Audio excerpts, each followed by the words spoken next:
All right, let us say hello to Taylor Starling, one of the breakout stars for bare-knuckle fighting championship. She's now 2-0 for the promotion after a 28-second finish of Cassio 10 or so days ago in Tampa at BKFC 19. Happy to have the Killer Bee join us on the program this week. Taylor, how are you? I'm fantastic. How are you doing? A little under the weather, but I'm good. Yeah, so what happened? What's going on? I have no idea.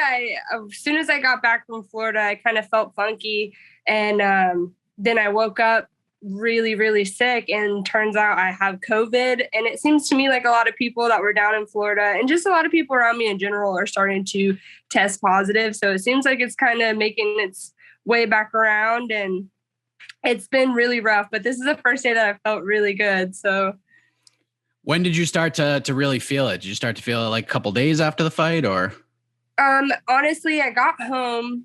So I got home that Saturday. I fought Friday, came home Saturday. And for some reason, I just couldn't eat.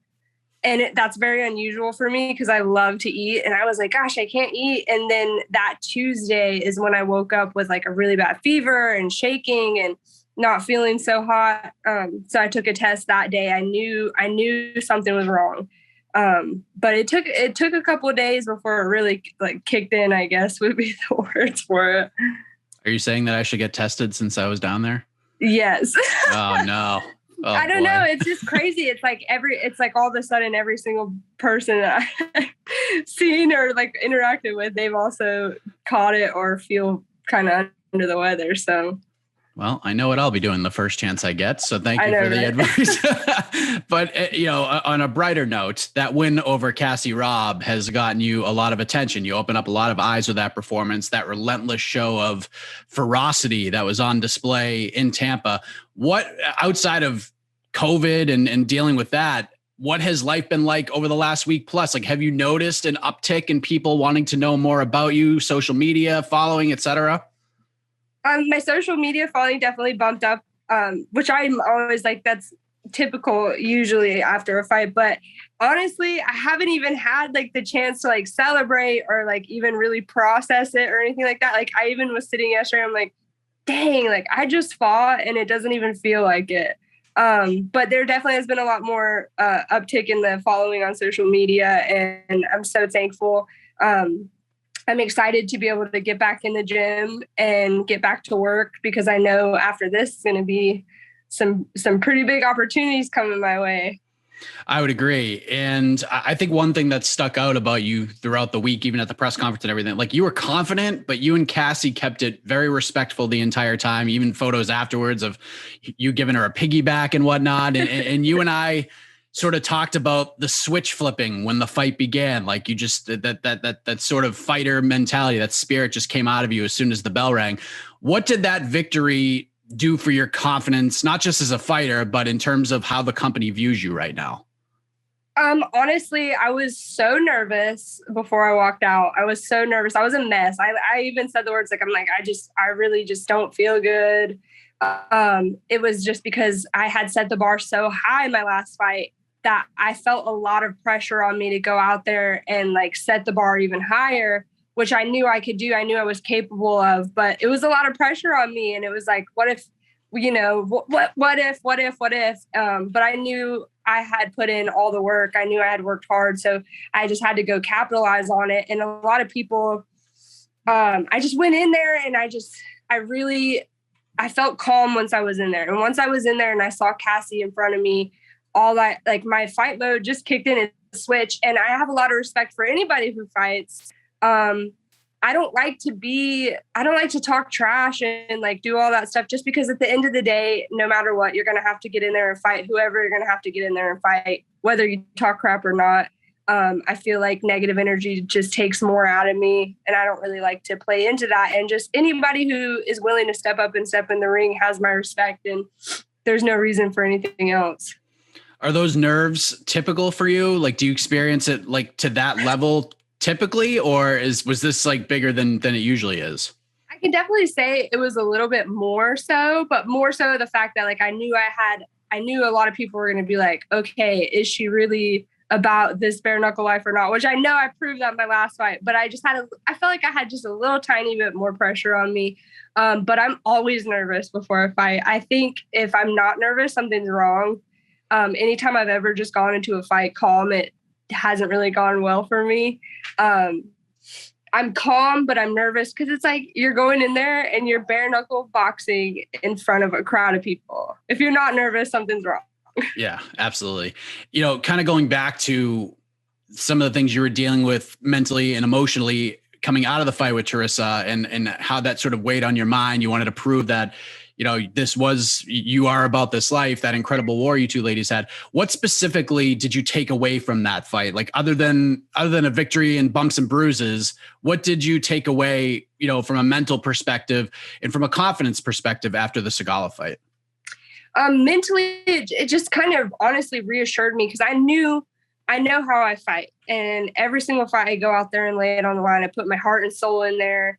I truly, genuinely go in there and put my life on the line. Like I go in there as if I'm fighting for my life. So mentally, the takeaway was just showing that and proving people that I am that and I know that. Also, just the experience and really taking my first bare knuckle fight and what it felt like, what my emotions were like for that, my nerves for that. But I knew what I was capable of, and it was just a matter of me showing the world what I was capable of. So the big reason I wanted to have you on here is a lot of people have reached out. They want to know more about you, Taylor. They want to know more about your journey into this crazy world of combat sports that you have engulfed yourself in. And from what I understand, and you can correct me and fill in the blanks if you can, you began in the mixed martial arts world, and you had about a 4-fight amateur run. All those fights took place, if memory serves me correctly, in 2015. How did that all begin for you? What got you into the MMA space and now on this crazy combat sports road you're on right now? Well, it's crazy because I actually started off with amateur boxing when I was a teenager. I had gotten in a lot of fights in school. I got picked on a lot, but the way my dad raised me was just not to take any shit from anybody. So I would get picked on and bullied, but I'd stand up for myself, and I would end up in fights and end up on the better end of fights. And I had some family friends and the wrestling coach hey, maybe you should try, wrestling or combat sports. And I just I was I would love to punch somebody. So I got into a taekwondo gym and started kickboxing and boxing and jiu-jitsu, and I did a couple grappling tournaments, and then I really wanted to just punch somebody. So I got into amateur boxing, and then I really wanted to go to MMA. I didn't really particularly enjoy jiu-jitsu. So it was more of a, I have to, because that's when it was blowing up more so than it was. It was starting to really take off. Ronda Rousey had just became the women's world champion. I was there's a lot more opportunity in women's MMA, but I wasn't too excited to fight MMA. But I knew that was where the opportunity was going to be. And I had a lot of people tell me at a young age, boxing's a lot harder to get into than MMA or anything else. And that's kind of how it came to be. I wanted to fight MMA because I wanted to get into a freaking brawl. I wanted to have small gloves on and punch somebody like that. And so when I heard about bare knuckle, that's when I was I think I need to go to bare knuckle. And my coach at the time absolutely hated the idea. The coach that I was training with, he was absolutely not. Are you going to fight bare knuckle? So I kind of put it to the wayside. And when Paige VanZant signed, I was oh, if Paige VanZant can go fight bare knuckle, I can go fight bare knuckle, and I can beat Paige VanZant is how I felt when I saw her sign. And I just kind of kept chipping away at it. And I couldn't feel any more at home than I do at bare knuckle. Once you started taking those classes, did people did you get a reputation? We can't mess with this girl anymore. No more bullying. She'll beat our ass. Is that how it was? Or did people still try to start with you? I think it only took a couple times of getting in some really good fights at school that people were all right. And then I kind of got the reputation of okay, I think we should leave Taylor alone. Once people realized that I was about that life, they left me alone. I'm always a super nice person. It was just I moved to Albuquerque, New Mexico. That's where I live. That's where I went to school. And Albuquerque's rough. And me being there and just being the tiny little girl that I am, people just wanted to pick on me, but I don't take shit. They learned real quick. What was 2015 like for you? Because, you know, like we talked about, you were super active. You fought a lot in 2015 in MMA, as a lot of amateur fighters do. I mean, you had some ups, some downs. How would you describe where your mindset was at towards the latter end of 2015, like in your relationship with MMA at the time? Yeah, I would honestly say that I wasn't like in my head, I thought I was training as like serious as I could. But I wasn't. Like, I really didn't know too much, like how much strength and conditioning played in a huge factor, or just like dieting and things like that. Like, I'm in better shape now after I've had kids than I was back then. Like, I thought I was working hard, and I was working hard, but just not, you know, when you start to really learn the game and like the little things that you have to do as an athlete, just outside of the gym, and everything it's a lot more than just going to the gym and training for an hour and then leaving and then that being it. So I didn't really have that mentality yet at the time. I didn't really know. And I didn't really have a lot of good guidance of people making sure that I was on top of those things. So that played a huge factor in it. And, you know, it was one of those things where I was going in there and solely depending on my grit and my toughness. And then I started learning, like, okay, there's different aspects to this besides just being freaking tough. Like, you gotta really change some things. After that, I mean, and at least according to some of the record pages from MMA, it looks like you took some time off. I don't know if you kept boxing or anything like that, but at least like according to your Tapology page, you took 4 years off. You ended up competing for Glory in the kickboxing world at the beginning of 2019. Then you returned to MMA later on that year. Did the time off come from becoming a mom? Like, you wanted to focus on motherhood, or was it more than that? I had babies. So yeah, I had my oldest son, he's 5 now. I had him. And then I after I had him, I was like, oh yeah, I can bounce back. I can get in shape. And I started getting in shape, started to getting to where I was about to go back to the gym and start hitting it hard. And then I found out I was pregnant with my second son. And it was like, oh wow. Like, I remember with my second son, I just felt completely like, okay, I'm done. Like, I'm done fighting. There's no hope for me. I had plenty of people tell me, like, you will never fight again. You can't. You're a mom. You are out of shape.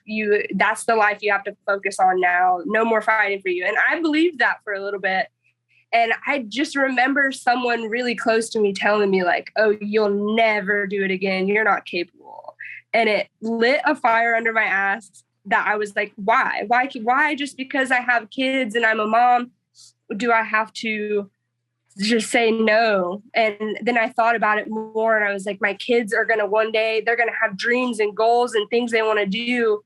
And who am I to sit and say, like, you can go for your dreams, but I gave up on mine because I had you. Like, that's just not, so this really has been a journey of me just proving to my children, like, you can go for your dreams, you can set goals, and you can do it regardless of anything. As long as you work hard, you're nice to people, and you just get shit done, you can do anything you want in this world.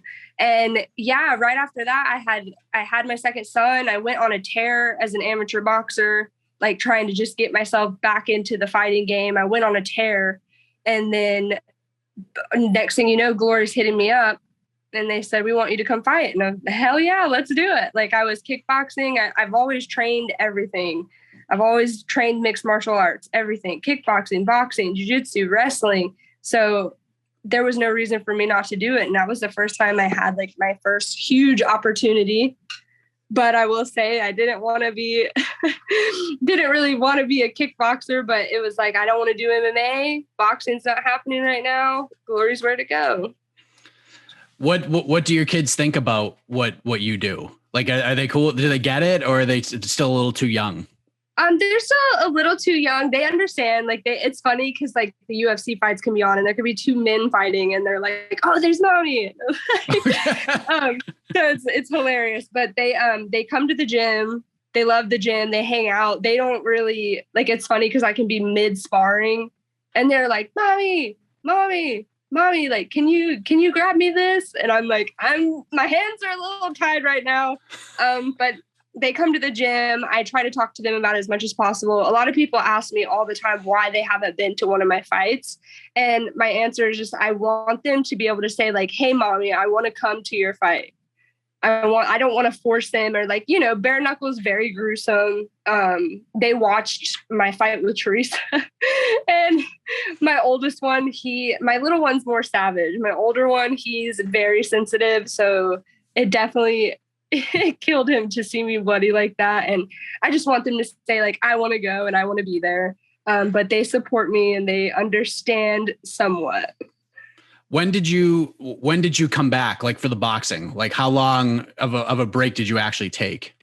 Let me think, because I definitely, it was a freaking journey, because I remember I had my second son and I was like 180 pounds. I was heavy. So what I did, I remember I like set goals. So I started working out at home. Worked out at home, got down probably to like 140. I just started like killing myself at home before I even set foot back in the gym. And then I got my weight down some, and then I went back to the gym. I want to say at least 6 months, like 6, maybe a little bit more than 6 months. And then I went back. It took a good year before I took a fight, but it was a whole process. I knew that I had to like get my weight down before I just went in the gym. I went in the gym, had to make sure I could do everything all over again. It's a lot harder than just like going back. It's not like riding a bike. Exactly. I went in there and had to really chip away at it. So it was about a good year before I took a fight, but it was a long year. At that point, like you take the opportunity for glory. You're like, I'm done with MMA. I'm not going to do this anymore. And then you come back to MMA. You fight Jenny Savage, small world. The two of you find yourself in the same sport once again, the same organization. You lose that fight, and then you fight again a month later, and you get your first pro win, first round verbal stoppage for King of the Cage, and that's it, right? That was the last MMA fight. Yeah. I actually, the crazy thing is, I was in camp for my fight with the verbal stoppage against Brianna Smith, but I was in shape. I was already in a camp, and I remember someone had messaged me and said, hey, do you want to fight in like 3 days in Kentucky? And I'm like, oh, I don't know. And I was like, but then something in me was like, just go do it. Why not? You're already in camp. Why not just go? All you got to do is drive up to Kentucky, go fight. And then in a couple of weeks, you'll fight again. And I'm crazy like that. Like I just love to fight. And I remember seeing Jenny Savage on there, and I felt so awful because she had put in like a full camp and her opponent backed out. I don't know really exactly what happened, but her opponent fell through. And I was like, man, that sucks, but I'm in good shape. Like, why not? Like, why not go do it? I'm already almost at weight. I can just cut the pounds, go do it. So I went and did it. And that was one of the best fights I've ever had. Like that fight, if you watch that fight, you would think we were in a bare knuckle fight. All we did was stand up the whole entire fight and exchange the whole entire time. And it was a really cool experience. The only thing was I broke my nose in that fight. And when I fought against Brianna Smith, I remember she hit me and I was like, oh, I probably should have let my nose heal. So how did you end up back in MMA? Like you were done with this? Was it just because you got that call? Like how did you end up back when you felt like that page had been turned, so to speak? People had just like, it's hard when you hear things like, I don't know now. So if you told me to go back to MMA, I'd be like, you're crazy. I'm not doing that. But it was a lot easier to talk to me and be like, why don't you do it? Like I said, there's a lot more opportunity. I wanted to box. I wanted to fight for glory. Glory was kind of BSing me. So nothing was going on. And it seemed like the only thing that there was for me to do was to go back to MMA. If I wanted to fight, MMA was there. There were opportunities there. So that's why I went back to MMA. And I love King of the Cage.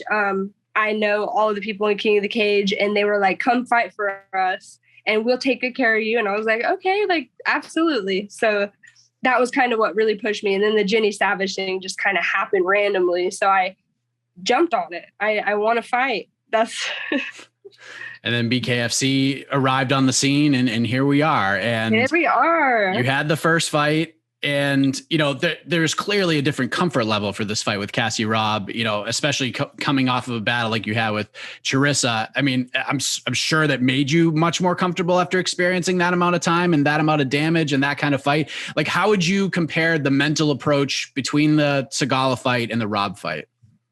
With the Charissa fight, I had no idea what to expect. Like, it's just like a dream. Like before you fight bare knuckle, you sit and you think about it. Like, what is this going to be like? What is it going to be like getting hit in the face with no gloves on? Or what is it going to be like punching somebody? So I remember just being in there with Charissa, and when we stood on the line, like to toe the line, I was just like, oh shit, like, this is real. One of us is about to hit each other. Like, it was very like, ah.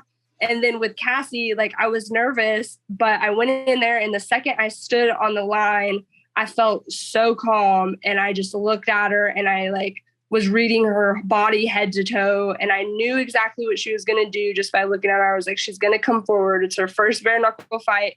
She's not going to back up. She's going to come at me. And so I knew that I had to step to the side, throw her right hand. And I sat and talked about it. Like, it's her first fight. When I hit her, it's going to tell me everything that I need to know. I know she's either going to get hit and keep coming at me, or she's going to crumble. And what happened was I hit her. Everything that I saw in my head as a vision, like, just happened. Like, I stepped to the side, I hit her, and I seen her face the second I hit her, like, ah, and I knew that I had her. It's a lot. Getting hit with bare knuckle is no joke. Like, it is so different. And it's like, you can sit and think that you know how it's going to go, but until you get hit with a bare knuckle, you really don't. I'm one thing that I found kind of fascinating was, I mean, I was literally at the Fighter Hotel with you guys staying out there. And right before everyone started going to the arena, I remember there were certain fighters that were sitting out in the main lobby. One of them was Cassie, who was getting ready for her first bare knuckle fight. And she's talking with other bare knuckle fighters. And they're all telling her, like, it's so different when you get hit in the face with a bare knuckle. Like, it's just way different. It's like, there's one like incredible comparison that I don't remember what it was, but I was just like, man, that's pretty heavy stuff to be telling somebody before you go into your first fight. Were people telling you that, like, just being like trying to, it's like being a parent, right? Like, people can tell you how to be a parent all you want and what it's like when you have the baby, but until you experience it for yourself, like, it never lives up to that. You have your own experiences. So were people trying to tell you, like, hey, this is what it feels like when you get punched in the face with a bare knuckle fist? Yeah. The funny thing is, for me, the thing I heard about the most was not even as much getting hit. A lot of people were like, oh, be ready for how your hands are going to feel. Be ready for how your hands are going to feel. Like, they're like, you think you can stand to go in there and hit somebody for 5 rounds with bare knuckle? Like, your hands are going to be screwed. And I remember I was like, they were like, did you condition your knuckles? Did you do this? Did you do that? I was like, oh God, I'm not. And then that's true. Like, to me, that was the worst part. Like, getting hit really sucked. And it's definitely different. It's not like you can take a heavy, it's harder to take a heavy shot or a small shot. It's not like you can just get it and kind of compose yourself. Like, when you're getting hit with those over and over again, it's a lot. And it's overwhelming. You can't see. Like, that's the thing, is like, when you get hit with those bare knuckles, you cannot see. But my hands, when I fought Charissa, like, I remember the last round, so many people were talking so much junk. Oh, she's tired. But I wasn't tired. I literally, my hands, I was standing there like this, like bouncing like this, because I couldn't even close my hand anymore. That was the one thing I heard. But oh yeah, definitely everyone was coming up to me. Oh, you ready? Are you ready? Do you think you can handle this? And I was like, yeah, let's go. So now you find yourself in a position where people just want to see you fight all the time now, but you're also, like you just said, you're not one to talk trash and call people out. And there's certainly like a humbleness or respect factor attached to that approach. You're a company gal, and there's nothing wrong with that, but there has to be something that makes sense to you, like something that stands out, right? Like, I know you don't make those decisions, but there has to be like kind of a wish list of some sorts, right? Is that accurate? Yeah, absolutely. I don't think that Rachel Ostovich will fight bare knuckle again. I don't know. The way she was talking at the press conference, I don't think she will, but I'm not calling her out. I'm just saying, like, I definitely believe that I'm up in the talks with the top girls. Like, I believe it's Christine, Britton, me, and Beck. I think that those, And a lot of people can say what they want, but I'm 2-0. I think I've more than proved myself. I'll do it again if I have to keep doing it, but there's no reason that I should be fighting anybody debuting anymore. Like, I feel like I can be up in there with them. There's nobody for me to call out. Like, I just know that whatever it is, but I also understand the fact that Christine, Beck, and Britton have all been in there way longer than I have. They've all been there for a really long time. They've all got a good amount of fights. But if you were to ask me, like, who are the top people that should be up there and that should be in the talks for the belt, I believe that it's Christine, Britton, Beck, and me. And that's it. So it's funny because I thought Rachel looked completely at home in there. Like, I felt more than she ever did in the UFC or any MMA fight. I felt like the dog came out of her, like that Hawaiian fighter spirit came out of her, and it came out of her immediately. Because that's like, that's one thing I noticed about bare knuckle. And you sort of touched on that. Like, when you get hit, right away. And like from the nerves and the mentality heading into a fight, Rachel cracked Paige right away. And immediately from there, I was like, all right, like, this is kind of surprising, but she fits in really nice here. Do you really feel like she's not going to come back and do this again? You think it was a one-time thing? I know we were sitting next to each other. She just kind of was like, I don't know if I want to do that again. But she also was like, that was really fun. And it is like, it's addictive. Like, it's just one of those things, like, where you could tell if you're about that life or not in bare knuckle, like we said. And like, I think that maybe at first she might've been like, I don't know, but I think she's going to be like, man, I want to do that again. I hope she does. 'Cause she really did look at home in there, and it was awesome. Like, the way she carried herself too and stuff like that was really, really cool to get to fight next to her. And I hope she does come back. But it also is one of those things, like, when you see your face, like my face after Teresa, like, when your face is messed up and you feel like you're just like that, it's a lot. It's a lot to take. Like, you don't get to recover as fast. Like, I got lucky this fight with coming out unscathed. But when you're hurt like that, your hands, your face, it takes at a minimum like 4 months to like fully come back and heal from that. Like, your hands hurting and your face like not hurting anymore. The swelling and stuff goes down pretty quick, and your black eyes kind of go away really quick, but your hands and stuff, like, you got to give yourself a lot of time to heal. So it's a lot harder. It's not like MMA where you can make a faster turnaround or things like that. It's a lot different. How are your hands after the Cassio Rob fight? They were good. They were sore for a couple of days, like my right hand especially. Like, my hands were very, very sore. I don't remember getting hit. And if I did, I just didn't feel it. Like, I had like a little bit of soreness like right here. But other than that, like, I felt great. My hands were just sore, and now they're fine. You mentioned that as soon as Paige signed, you felt like, all right, well, if she's in, I can be in too. And Paige obviously has a big name. She's got a big following, et cetera, but now she's 0-2 in the promotion. I feel like matching Paige up with you would not be a good thing for her. I just think I don't know. I don't like that matchup for her. I think if she's going to come back, you got to build her confidence in some way. And I don't think a fight with you would do that. So I'm curious, like, if Dave Feldman in the BKFC brass approached you with the Paige fight, obviously there's a lot of attention that comes to that. But as a competitor, does that fight even appeal to you right now? Do you feel you're that far ahead of her at this point? It doesn't really appeal to me. It would be an honor. I think Paige is awesome. Paige is so nice. Paige is a badass.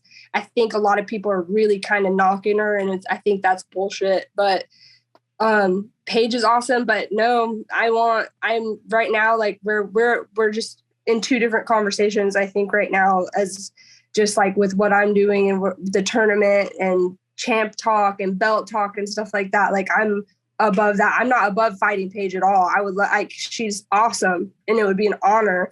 But like I said, we're in two different conversations right now. Like, I think, like you said, I think that she needs to get her confidence back and gain her traction back and do that. That's what they do. Like, in the UFC, people don't lose. Like, you're not up in the top and then lose and then get to just automatically just fight the champ again, or like get right back up in there in that ranking, like that, you know.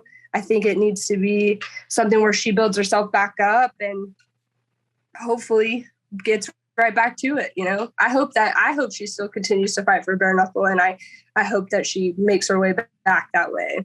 Yeah, I mean, she took a little bit of a beating. I thought she showed a lot of improvement between the Britain Hart fight and the Rachel fight. I just think, I don't know. To me, and I just want to get your take on this. The first fight with Britain, I felt like she was more of an MMA fighter trying bare knuckle. This fight, I think she was a boxer doing bare knuckle. Yeah. Like, she focused all of her attention on boxing. Like, and to me, like, if she could find like the middle ground, I think she could find some success. Am I looking at this the right way as somebody who's in the sport? Absolutely agree. Obviously I fought the same night she did that night, but I was out in the crowd watching her and Britain fight, and you could see that she came into her own at like round 4, round 5. She started really coming into her own and like finding her way. But at first it was like, oh shit, like this is a bare knuckle fight. It's not like MMA, it's different. But I definitely think she belongs there. Like she, and like, then let me say, Paige can get hit so freaking hard and shit, and her face is still perfect. Like, her face gets like the most minimal amount of like bruising, and she doesn't cut open. So like, she's tough. Like, she's not a bleeder. She doesn't split open easy. She doesn't bruise like easy. And I'm always like, man, I'm so jealous of that, because I'm a bleeder. It takes nothing for me to bleed. After the fight, and you heard it at the press conference, people immediately thought, you know what, let's do Taylor Starling versus Britain Hart. And you two seem pretty tight. You're both in on that, as long as there's money and a title attached to it. And I feel like the two of you have been, for sure, the breakout names for the company this year. And interestingly enough, I talked to Britain after the fight, and I asked her, you know, who deserved that title, the breakout fighter of the year, more in 2021. She said, hands down, it's her, because she beat Paige, then she beat Jenny. Do you agree with that? Like, I'm not trying to stir the pot or anything, but I just want to get your take on that. No, absolutely. Britain's been there for a while, and I feel like she is a pioneer for women's bare knuckle, and I do agree. And yeah, we are not fighting each other unless it's for a belt and a large amount of money. I feel like that's just only fair. Like, even with like Paige, like, I don't even know how much Paige made this last fight, but it wasn't a belt fight. I mean, she fought Rachel. They have their name. I understand they're solidified in the sport, but like, come on now. You can afford to pay me in Britain literally a fraction of what I know that Paige got paid for Knucklemania. Like, they can, if they want to make that happen, like Britain said, we are both really good friends. I have known Britain for a long time. We are good friends. I have no animosity towards her. So if we're gonna fight each other, there needs to be something behind it. Money and a belt. And that's just all that makes sense. Like, I'm not gonna go and fight her for just nothing and go fight each other and that be it. Like, there's got to be something behind it. Has there been any talks about what they're going to do in terms of crowning a first champion in this division? Like, you mentioned 4 names. It seems obvious. I love a tournament as much as the next person. Why not do it that way? 4-person elimination tournament and do it that way. Like, has that been discussed? Like, are you privy to any of that? There has been no talk about it until after the fights. And I even was like, I honestly didn't even know that there wasn't a women's champion, because, like, you know, there's the Police gives out belt and stuff like that Christine's gotten and Beck's gotten. But then I realized, like, oh, that's not the championship belt. The championship belt is gold, and it says BKFC. There's never been a women's champion, which honestly I understand, because there hasn't been that many women in bare knuckle. And now is like the division stacking up. I think it only makes sense. Like, why not have a women's champion? And now that we all fought on that card and the way that things have panned out, now they're talking about it. And that's great. But we need it to happen. Like, we need it to happen. If we're up to you, when are you getting back in there? Like, there's a couple cards in the books. I know there's one in August. I think that's probably too soon. They're heading to Phoenix in October. I don't know if that's too soon, but do you feel confident that we'll see you back in there before the end of the year? Yes, I actually have talked to the matchmaker, and he called me like the next day after the fight and was like, so when you ready to get back in there? And I was like, hold on. I need to like eat some bad food. I want to I'm going to say probably October or November. Probably October, November. That's the word I've gotten is October, November. September is just a little too soon for me. I've gotten COVID, so I haven't got to do anything. I kind of wanted to I'm getting the break I needed because I haven't had time off work or anything. So I'm getting a break from COVID, but I want to enjoy some bad food and just like live like my normal human life for like a week and then get back to hitting it hard. But for me, in a perfect world, October, November would be perfect. Have you gotten a name or anything yet? No, I've tried to ask too. I think me and Britton threw them through a loop. I don't know if they expected us to just be like, all right, we're going to fight each other. Like, I think that's what they thought was going to happen. But we both stood our ground on that one. Christine, I believe, is fighting in September for Toe the Line. I think she's the main event for a Toe the Line event. And then I believe that Beck is fighting in October, is what I've heard. So we'll see. They told me that they are kind of weighing out the possibilities right now and trying to figure out what they're going to do. But I'm ready. I'm ready for whoever. You and Beck in October? That sounds like a hell of a main event or a co-main event. Yeah, that would be cool. If I'm fighting Beck Rollins, I better be the damn main event. Unless Britton's fighting, then she could be a main event above me. Britton's just loving that and enjoying that marriage life right now. She's all over the place, posting pictures at Disneyland with the new hubby and everything. I mean, look at her. She's just making big moves. I'm trying to get. I'm ready for COVID to go so I can have my post-fight celebration. I haven't even got to I haven't seen any of my team. I haven't got to see anybody, my parents, really nobody. And I just want to hug everybody. And it feels like I fought, but it doesn't because I haven't got to just do all the things I do post-fight. What else besides eating bad food? What are you going to do to celebrate this victory? I don't know. I really want to go to the beach. I was going to try to take my kids to Disney World, but the way that COVID's kind of happening right now, I don't really know if I want to take them and have them out there. And especially it's hot right now. I just want to do something. I just want to enjoy some time with my kids and eat bad food and not have to worry about fighting for one day. There you go. What are we talking about a year from now in your eyes? 1 year from right now, we have an anniversary chat. Where are you at? What are we talking about? Belt around my waist. I'm that holding quickly? that belt. Boom! I'm holding it up while we're talking. Look at my belt. So shiny.